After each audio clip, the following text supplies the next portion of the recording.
আজকে তোমাদের দেখাবো পার্সন বা ব্যক্তি কি। ঠিক আছে, আমি ইংরেজি এবং বাংলা দুটোই একসাথে দেখো বুঝিয়ে দিচ্ছি তোমাদের। যদি এটা দেখে নাও একবার ভিডিওটা, তাহলে আর কোনো পার্সন নিয়ে কোনো সমস্যা হবে না। তা দেখো, পার্সনকে আমরা সাধারণত তিনটে ভাগে ভাগ করছি। একটা হচ্ছে ফার্স্ট পার্সন, একটা হচ্ছে সেকেন্ড পার্সন, একটা হচ্ছে থার্ড পার্সন।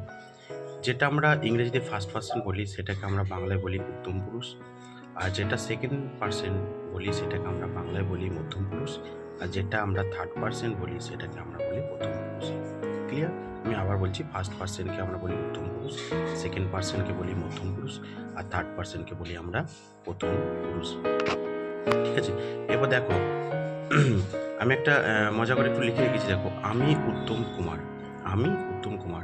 তার মানে ব্যাপারটা ভাববে যে আমি হচ্ছে কি পুরুষ, উত্তম পুরুষ, আমি উত্তম পুরুষ। এটা একটু মনে রাখবে, ঠিক আছে? আচ্ছা দেখো, এরপর উত্তম পুরুষ মানে ফার্স্ট পার্সনে দেখো আমি আমরা হলে কি হয়, ফার্স্ট পার্সন হয়।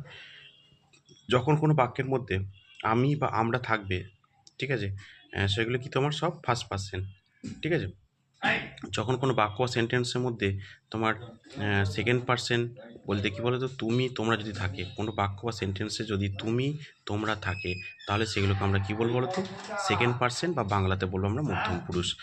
আর হচ্ছে কি, এই আমি আমরা তুমি তোমরা মানে এই উত্তম পুরুষ, মধ্যম পুরুষ বা ফার্স্ট পার্সন সেকেন্ড পার্সন বাদ দিয়ে, ফার্স্ট পার্সন সেকেন্ড পার্সন বাদ দিয়ে পৃথিবীতে আর যত শব্দ আছে, পৃথিবীতে আর যত শব্দ আছে, যা কিছু আছে, সব হচ্ছে থার্ড পার্সন।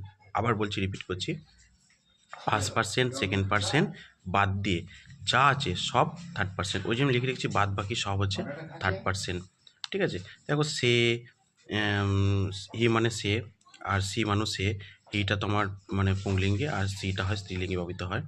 তা হি সি, হি সি, দে, ইট, কোনো ব্যক্তির নাম, এটা, এটি, ওটা, এটা, মানে যা খুশি যা খুশি তোমরা যা খুশি বলতে পারো। ঠিক আছে, সব কি থার্ড পার্সন।